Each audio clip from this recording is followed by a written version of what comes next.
Welcome to NSJ 223, Fundamentals of Maternal and Child Health Nursing.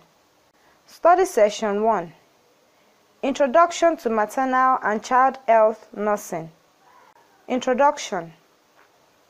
Nurses and midwives care for people, care about people, and use their expertise to help people care for themselves. This is the essence of nursing. For nurses who work for childbearing families or with children and their families, the reward that comes from skilled nursing practice can be especially rich. In this study session, you will be introduced to maternal and child health nursing, the trends of maternal and child health nursing, and the historical perspective of modern medical services and midwifery. Learning outcomes. When you have studied this study session, you should be able to 1. Discuss the introduction, framework, and philosophy of maternal and child health nursing. 2. Explain the trends of maternal and child health nursing. 3. Describe the historical perspective of modern medical services and midwifery. Maternal and child health nursing. Maternal and child health nursing refers to the care of women during pregnancy, birth, and postpartum, as well as the care of infants, children, and adolescents. The care of childbearing and child-rearing families is a major focus of nursing practice because to have healthy adults, you must have healthy children. To have healthy children, it is important to promote the health of the childbearing woman and her family from the time before children are born until they reach adulthood. Both preconceptual and prenatal cares are essential contributions to the health of a woman and filters and to a family's emotional preparation for childbearing and child-rearing. As children grow, families need continued health supervision and support. As children reach maturity and plan for their families, a new cycle begins and new support becomes necessary. The nurse's role in all these phases focuses on promoting healthy growth and development of the child and family in health and in illness. Although the field of nursing typically divides its concerns for families during childbearing and child-rearing into two separate entities, maternity care and child health care. The full scope of nursing practice in this area is not two separate entities, but one, maternal and child health nursing. The primary goal of maternal and child health nursing care can be stated simply as the promotion and maintenance of optimal family health to ensure cycles of optimal childbearing and child-rearing. Framework for maternal and child health nursing care.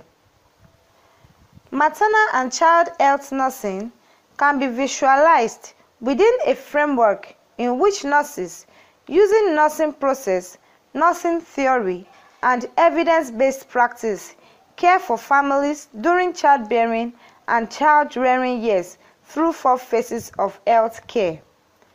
Examples of these phases of health care as they relate to maternal and child health are shown below. Phases of health care as they relate to maternal and child health. 10. Health promotion. Definition: educating clients to be aware of good health through teaching and role modeling. Examples: teaching women the importance of rubella immunization before pregnancy. Teaching children the importance of safer sex practice. Health maintenance. Intervening to maintain health when risk of illness is present. Examples: encouraging women to come for prenatal care, teaching parents the importance of safeguarding their home by childproofing it against poisoning. 10. Health restoration. Definition: promptly diagnosing and treating illness using interventions that will return clients to wellness most rapidly. Examples: caring for a woman during a complication of pregnancy or a child during an acute illness. 10. Health rehabilitation. Definition: preventing further complications from an illness, bringing ill clients back to optimal state of wellness, or helping clients to accept inevitable death. Examples: encouraging a woman with gestation trophoblastic disease to continue therapy, or a child with a renal transplant to continue to take necessary medication.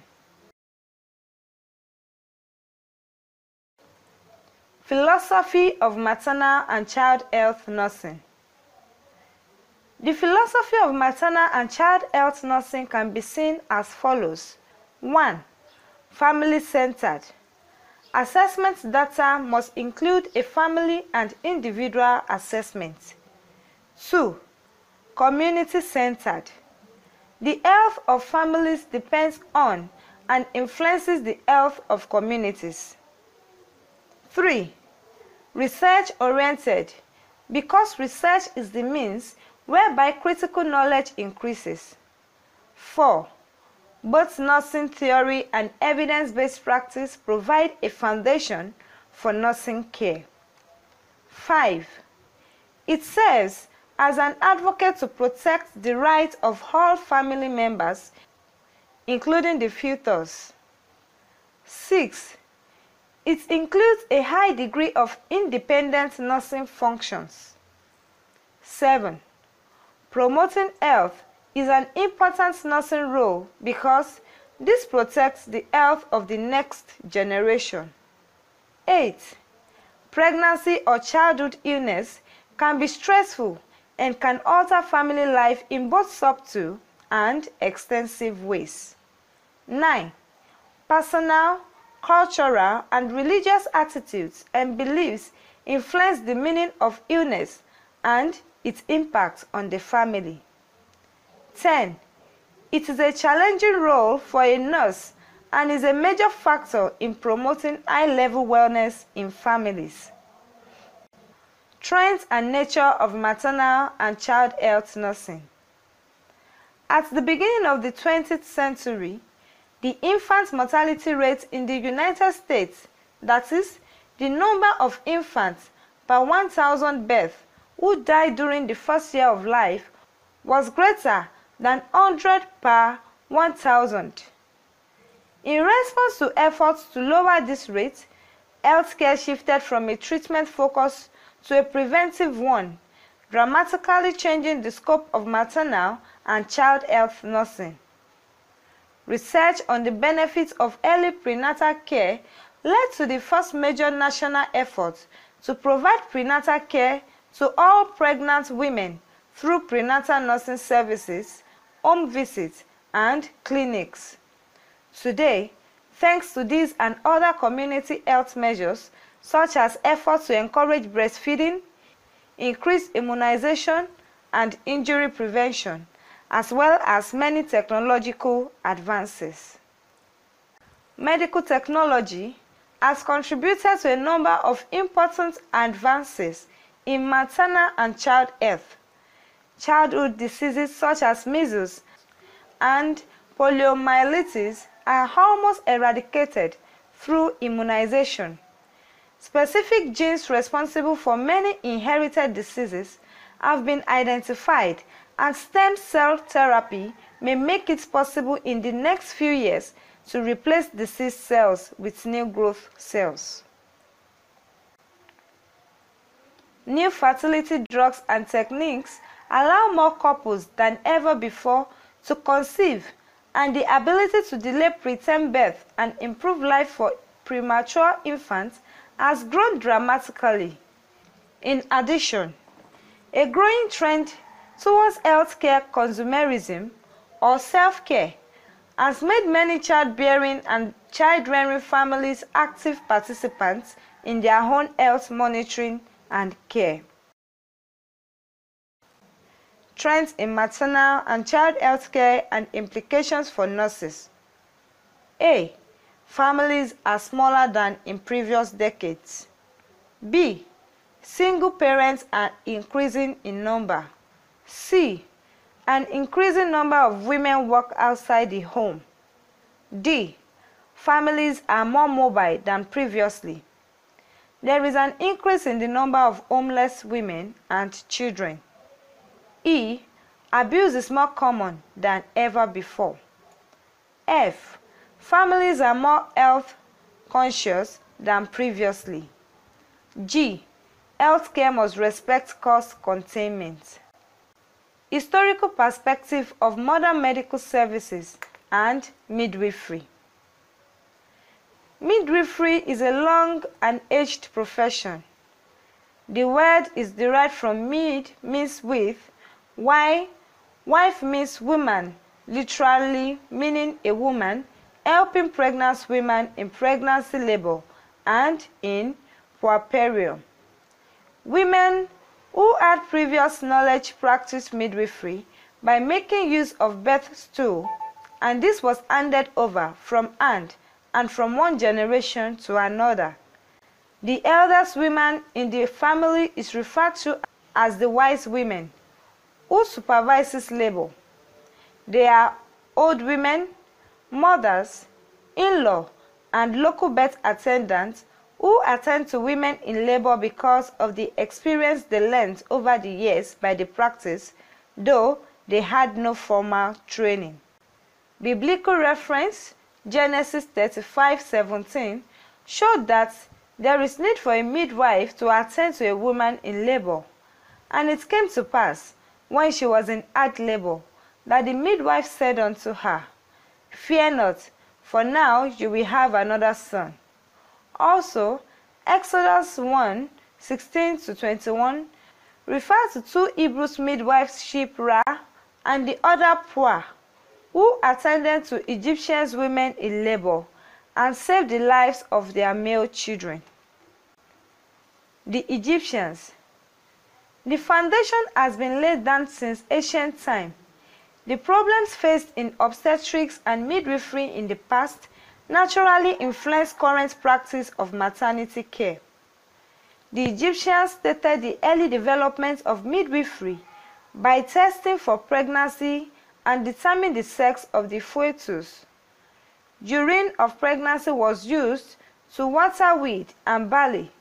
If the plants grow rapidly, it means that the woman was pregnant.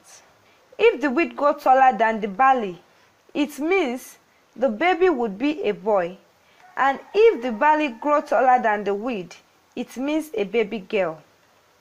They also started record keeping by using papyrus scroll. This formed the basis for the modern pregnancy test. What we got from the Egyptians from the basis for the modern pregnancy test, so we know that when the hormone in the pituitary gland is secreting well, then the baby will develop well in the uterus. Modern-day replication of the above practice is based on knowledge of pituitary and ovarian hormonal influence on growth, e.g., progesterone is a pregnancy-maintaining hormone. The Indians. The Indians are noted for the operative delivery, e.g., destructive operations.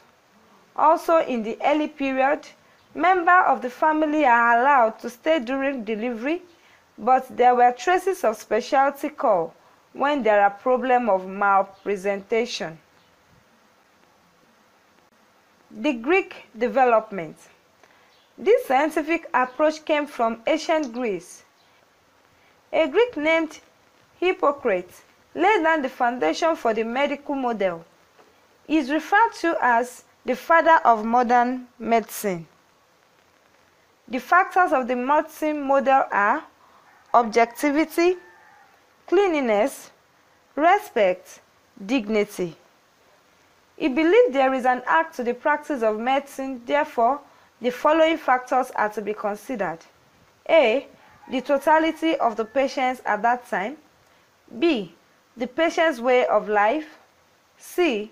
The natural process of life, that is, how the body functions. D. Patient's nutrition and exercises were also stressed to make sure that medical and surgical interventions are successful. Examples of scientific approaches. During those days, pregnant women would be attended to by a woman that has borne children and has passed the childbearing age. The function performed included cervix and vagina. They forbade sexual relationship until 6 weeks after delivery.